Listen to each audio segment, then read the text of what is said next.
آج ہم ایک ایسے موضوع پر بات کر رہے ہیں جو کیا کہتے ہیں شاید آئی ٹی سیکیورٹی کی دنیا میں سب سے زیادہ گلیمرس نہ ہو لیکن بنیادی اہمیت رکھتا ہے۔ یہ ہے قدرتی خطرات اور آپریشنل ناکامیاں۔ ہمارے پاس IT security risk control management کتاب کا باب 4 ہے جو خاص طور پر ان غیر مقابل خطرات پر فوکس کرتا ہے۔ جی، غیر مقابل یعنی وہ خطرات جو کسی ہیکر یا آپ کہیں کسی بدنیتی پر مبنی ایکٹر کی وجہ سے نہیں ہوتے، اچھا، بلکہ وہ ماحول، حادثات یا سسٹم کی اپنی اندرونی خرابیوں سے پیدا ہوتے ہیں، جیسے زلزلے، سیلاب، بجلی کا جانا یا بس چیزوں کا خود بخود خراب ہو جانا۔ اور یہ بظاہر غیر دلچسپ خطرات بھی کتنی تباہی مچا سکتے ہیں، اس کی کچھ مثالیں ماخذ میں دی گئی ہیں۔ ایک واقعہ تو بالکل حیران کن ہے۔ ایک بینک جس نے سوچا کہ وہ یوں سمجھے محفوظ ہیں کیونکہ ان کے پاس 2 الگ الگ انٹرنیٹ لائنیں تھیں۔ جی وہ ایک بیک ہو یعنی کھدائی کرنے والی مشین کی وجہ سے آف لائن ہو گیا۔ مشین نے غلطی سے ایک کیبل کاٹ دی اور بدقسمتی سے دوسری کیبل بھی وہ اسی راستے سے گزر رہی تھی۔ اوہ، یہ ایک بہترین مثال ہے کہ کس طرح منصوبہ بندی میں ایک چھوٹی سی کیا کہتے ہیں چوک بڑے مسئلے کا باعث بن سکتی ہے۔ ہاں، دوسری مثال شدید برف باری کی ہے۔ اس نے ایک پورے شہر کو بند کر دیا اور کمپنی کے وی پی این سسٹم پر، یعنی وہ محفوظ نیٹ ورک جس سے ملازمین دور سے کام کرتے ہیں، اس پر اتنا بوجھ ڈال دیا کہ کام تقریباً ناممکن ہو گیا۔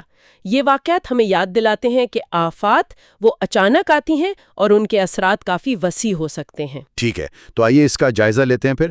ان خطرات کو سمجھنے کا پہلا قدم کیا ہے؟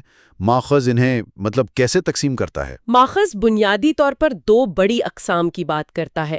ایک طرف ہیں قدرتی آفات اور آپریشنل ناکامیاں، یعنی ماحول یا سسٹم کی داخلی کمزوریاں۔ یہ اس باب کا مرکز ہے۔ دوسری طرف ہیں مخالف خطرات جیسے سائبر حملے یا جان بوجھ کر نقصان پہنچانا، جن پر وہ بعد میں بات کی گئی ہے۔ ان دونوں اقسام کا تجزیہ کرنے کا طریقہ بہت مختلف ہے۔ مختلف کیسے؟ دیکھیں، قدرتی اور آپریشنل خطرات کے لیے ہم امکانات اور اثرات کا اندازہ لگانے کے لیے اکثر سائنسی ڈیٹا، تاریخی ریکارڈز اور ماحول کے تجزیے پر انحصار کرتے ہیں۔ اچھا، ہم یہ نہیں پوچھتے کہ حملہ آور کیا کر سکتا ہے، بلکہ یہ کہ ماحول یا سسٹم خود کیا کر سکتا ہے۔ اس کے لیے ایک آپ کہیں مختلف ذہنیت کی ضرورت ہے۔ اور ماخذ میں ایک نقطہ بار بار دہرایا گیا ہے، قدرتی خطرات کی ماڈلنگ میں سب سے اہم چیز ہے مقام، مقام اور مقام۔ یہ تو ریئل اسٹیٹ ایجنٹ کی طرح لگتا ہے، لیکن یہاں اس کا کیا مطلب ہے؟ ہاں جی، اس کا مطلب یہ ہے کہ آپ کا ڈیٹا سینٹر، دفتر یا کوئی بھی اہم سہولت کہاں واقع ہے، یہ اس کے خطرات کا تعین کرنے میں سب سے بڑا عنصر ہے۔ ہر مقام منفرد ہوتا ہے۔ کیا وہ جگہ زلزلے کے زون میں ہے؟ کیا وہاں اکثر سیلاب آتے ہیں؟ بجلی کا نظام قابل اعتبار ہے؟ ٹیلی کام کے رابطے کیسے ہیں؟ کیا ملازمین آسانی سے آ جا سکتے ہیں، خاص طور پر کسی آفت کی صورت میں؟ یہ سب سوالات اہم ہیں۔ تو ہمیں ہر جگہ کے لیے ایک مخصوص رسک پروفائل بنانا پڑتا ہے ایک طرح سے۔ بالکل، آپ کو اس مقام سے جڑے بنیادی ڈھانچے یعنی انفراسٹرکچر کا تجزیہ کرنا ہوگا۔ بجلی کہاں سے آتی ہے؟ کیا متبادل راستے ہیں؟ انٹرنیٹ کنیکشن کتنے اور کیسے ہیں؟ پانی کی فراہمی، نکاسی آب، ٹرانسپورٹ، یہ سب عوامل اہم ہیں۔ صحیح۔ پھر آپ کو اس علاقے کے محسوس خطرات دیکھنے ہوں گے۔ موسم جیسے طوفان، برف باری، ارضیات یعنی زلزلے، زمین کا دھسنا، حتیٰ کہ وبائی امراض کا امکان یا مقامی انفراسٹرکچر کی حالت، کیا پاور گریڈ پرانا ہے؟ جی۔ اس کے لیے ہمیں موضوعی ڈیٹا کی ضرورت ہوتی ہے، جیسے موسمیاتی رپورٹس، ارضیاتی سروے اور تاریخی ریکارڈز وغیرہ۔ ٹھیک، تو ہم نے سمجھ لیا کہ کسی خاص جگہ پر کیا خطرات ہیں۔ لیکن جب کوئی مسئلہ پیش آتا ہے، جیسے وہ بیکہو والی مثال، تو وہ سسٹم کو کیسے متاثر کرتا ہے؟ اس کے لیے ماخذ میں ایک خاص تکنیک کا ذکر ہے، FMEA، یعنی failure mode and effects analysis. یہ نام تھوڑا کیا کہتے ہیں ٹیکنیکل سا لگتا ہے۔ ہاں، نام تھوڑا بھاری ہے، لیکن تصور کافی سیدھا ہے۔ FMEA جو بین الاقوامی معیار ISC 60812 پر مبنی ہے، بنیادی طور پر ایک منظم طریقہ ہے یہ جاننے کا کہ کوئی سسٹم یا اس کے پرزے یعنی کمپوننٹس کن کن طریقوں سے ناکام ہو سکتے ہیں اور ان ناکامیوں کے نتائج کیا ہوں گے۔ اچھا، یہ تھوڑا جاسوسی کے کام جیسا ہے۔ آپ ہر ممکنہ ناکامی کے منظرنامے کا پہلے سے تصور کرنے کی کوشش کرتے ہیں۔ تو یہ صرف یہ نہیں دیکھتا کہ کیا ٹوٹ سکتا ہے، بلکہ یہ بھی کہ اگر یہ ٹوٹا تو کیا ہوگا۔ بالکل، اس کا عمل کچھ یوں ہے۔ پہلے آپ سسٹم کو اس کے اہم حصوں یا افعال میں توڑتے ہیں۔ ہاں، مثال کے طور پر ایک ریٹیل سٹور کا point of sale POS system, یعنی وہ کیش رجسٹر اور اس سے منسلک نیٹ ورک، اس کے حصے ہوں گے: ٹرمینل، کلرک، نیٹ ورک، سرور اور شاید مرمت کرنے والا ٹیکنیشین۔ ٹھیک، پھر آپ ہر حصے کے لیے سوچتے ہیں کہ یہ کیسے ناکام ہو سکتا ہے۔ یہ ہیں فیلئر موڈز۔ سرور کریش ہو سکتا ہے، نیٹ ورک بند ہو سکتا ہے، ٹیکنیشین وقت پر نہیں پہنچ سکتا۔ اچھا، یعنی ہر کمزور کڑی کی نشاندہی کرنا۔ جی، اس کے بعد آپ ہر ناکامی کے اثرات یعنی ایفیکٹس کا تعین کرتے ہیں۔ اگر سرور کریش ہوتا ہے تو اثر کیا ہوگا؟ فروخت رک جائے گی؟ ہاں، فروخت رک جائے گی، لمبی قطاریں لگیں گی، گاہک ناراض ہوں گے۔ یہاں ایک اہم بات یہ ہے کہ اثرات اکثر غیر لکیری ہوتے ہیں، نان لینئر۔ غیر لکیری اثرات؟ اس کا کیا مطلب ہے؟ تھوڑا سمجھائیں۔ اس کا مطلب ہے کہ ایک چھوٹی سی ناکامی کے نتائج وہ غیر متناسب طور پر بہت بڑے یا غیر متوقع ہو سکتے ہیں۔ اچھا، یہ ڈومینو ایفیکٹ جیسا ہے، لیکن بعض اوقات ایک ڈومینو گرنے سے صرف اگلا نہیں گرتا، بلکہ پوری میز الٹ جاتی ہے۔ یوں سمجھیں کہ ایک چھوٹے سے پاور سپلائی یونٹ کی ناکامی سے صرف ایک سرور بند نہیں ہوتا، ہاں، بلکہ وہ پورے ڈیٹا سینٹر کے کولنگ سسٹم کو متاثر کرتا ہے، جس سے درجنوں دوسرے سسٹم بھی بند ہو جاتے ہیں۔ یہ ہے غیر لینئر اثر۔ سمجھ گئے۔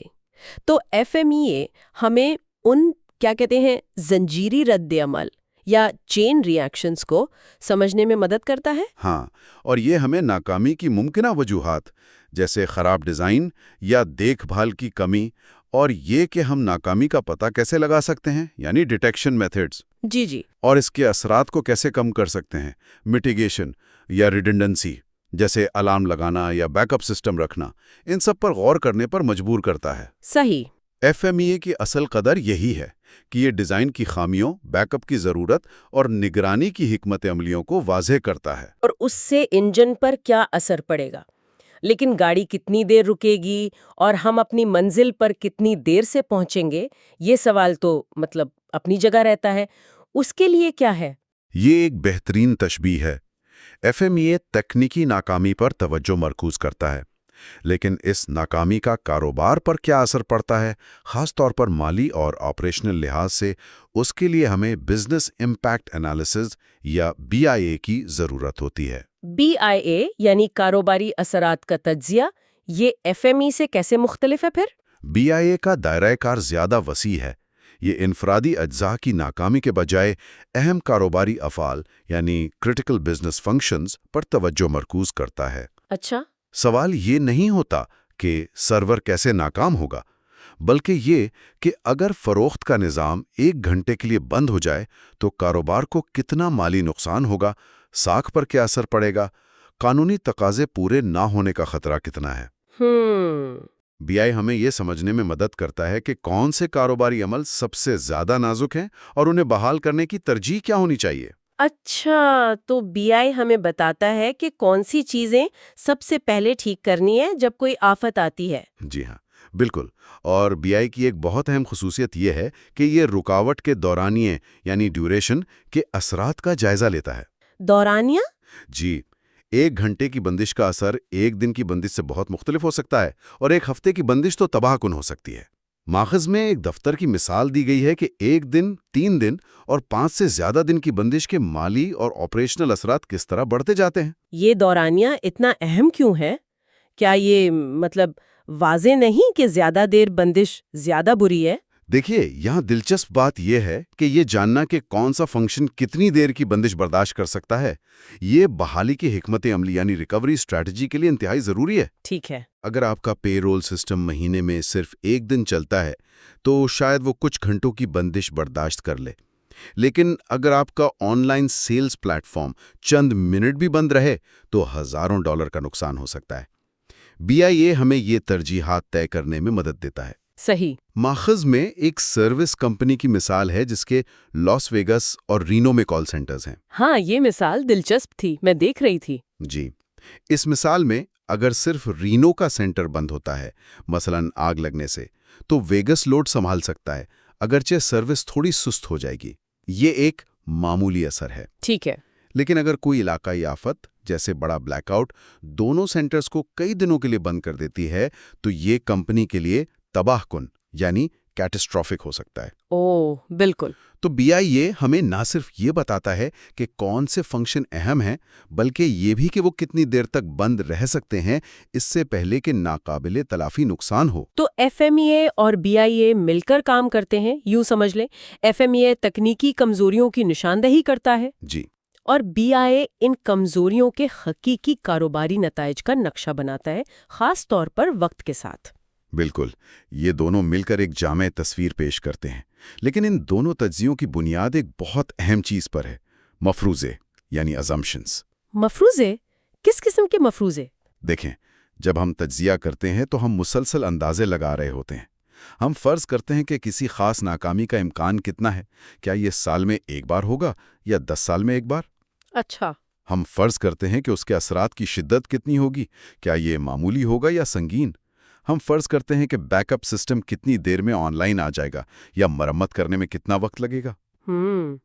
ہم یہ بھی فرض کرتے ہیں کہ مختلف سسٹمز ایک دوسرے پر کیسے انحصار کرتے ہیں، ان کی ڈیپینڈنسیز کیا ہیں. اگر ایک سسٹم بند ہوتا ہے تو کون سے دوسرے سسٹم متاثر ہوں گے؟ اور اگر یہ مفروضے غلط ہو یا واضح نہ ہو تو پورا تجزیہ کمزور ہو جاتا ہے یا بالکل بے معنی بھی ہو سکتا ہے. اگر آپ کا تجزیہ اس مفروضے پر مبنی ہے کہ بیک اپ پاور 24 گھنٹے چلے گی لیکن حقیقت میں وہ صرف 4 گھنٹے چل سکتی ہے تو آپ کی پوری بحالی کی منصوبہ بندی ہی غلط ہو گئی. ظاہر ہے. ماخذ اس بات پر زور دیتا ہے کہ تمام اہم مفروضوں کو واضح طور پر لکھا جانا چاہیے، ڈاکیومنٹڈ ہونا چاہیے. اچھا، یہ ضروری ہے. جی، اس سے تجزیہ شفاف بنتا ہے، قابل تکرار ریپیٹیبل اور قابل دفاع ڈیفینسیبل بنتا ہے، خاص طور پر اگر آپ کو آڈیٹرز یا مینجمنٹ کو جواب دینا ہو. تو اس سب کا کیا مطلب ہے؟ اس کا مطلب یہ ہے کہ صرف FMEA اور BIA کرنا کافی نہیں، بلکہ ان کے پیچھے کی سوچ یعنی مفروضوں کو ریکارڈ کرنا بھی اتنا ہی اہم ہے. یہ وضاحت اور جواز فراہم کرتا ہے. اور ایک اور اہم نقطہ جو ماخذ میں آیا وہ یہ ہے کہ سسٹمز کا تجزیہ ویسا کریں جیسے وہ ہیں، نہ کہ ویسا جیسا انہیں ہونا چاہیے. بالکل. اگر کوئی حفاظتی اقدام صرف کاغذ پر موجود ہے، حقیقت میں نہیں، تو اسے تجزیے میں شامل نہ کریں. یہ بہت اہم نقطہ ہے.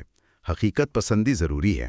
مفروضوں کو دستاویز کرنا ہمیں ایماندار رکھتا ہے اور اس بات کو یقینی بناتا ہے کہ ہمارا تجزیہ زمینی حقائق پر مبنی ہو. ٹھیک ہے، تو آج کی اس گفتگو کو سمیٹتے ہیں. ہم نے دکھا کہ قدرتی اور آپریشنل خطرات اگرچہ کم ڈرامائی لگتے ہیں، کاروبار کے لیے اتنے ہی خطرناک ہو سکتے ہیں جتنے کہ سائبر حملے. ان کا تجزیہ کرنے کے لیے مقام یعنی لوکیشن کی اہمیت کلیدی ہے. پھر ہم نے 2 اہم ٹولز دیکھے، FMEA جو تکنیکی ناکامیوں اور ان کے فوری اثرات کا جائزہ لیتا ہے، جی، اور BIA جو ان ناکامیوں کے وسیع تر کاروباری اثرات خاص طور پر وقت کے ساتھ کا تجزیہ کرتا ہے. اور ان سب کی بنیاد مضبوط دستاویزی مفروضوں پر ہونی چاہیے. بالکل. یہ ایک منظم طریقہ ہے، کیا کہتے ہیں، غیر متوقع حالات کے لیے تیار رہنے کا. اور آپ نے جو نکات اٹھائے خاص طور پر سسٹمز کے باہمی انحصار یعنی ڈیپینڈنسیز اور غیر لینیری اثرات کے بارے میں، وہ واقعی سوچنے پر مجبور کرتے ہیں. اسی سے جڑا ایک حتمی سوچ انگیز سوال ذہن میں آتا ہے جو ماخذ کے مواد پر مبنی ہے. یہ دیکھتے ہوئے کہ آج کل کے نظام کس قدر پیچیدہ اور ایک دوسرے سے جڑے ہوئے ہیں، کسی بھی تنظیم کے اندر وہ کون سا ایک معمولی یا نظر انداز کیا جانے والا آپریشنل سسٹم یا انحصار ہو سکتا ہے جو اگر پہلے سے مناسب طریقے سے FMEA اور BIA کے ذریعے تجزیہ نہ کیا گیا ہو تو کسی غیر متوقع صورتحال میں حیرانگی طور پر ایک بڑی، شاید پورے ادارے کو مفلوج کر دینے والی رکاوٹ کا باعث بن سکتا ہے. یہ واقعی ایک اہم سوال ہے. یہ ہمیں یاد دلاتا ہے کہ خطرات اکثر وہاں چھپے ہوتے ہیں جہاں ہم انہیں دیکھنے کی توقع نہیں کرتے. تفصیل میں جانا اور مفروضوں کو چیلنج کرنا واقعی ضروری ہے۔ آج کی اس گہری گفتگو کے لیے بہت شکریہ۔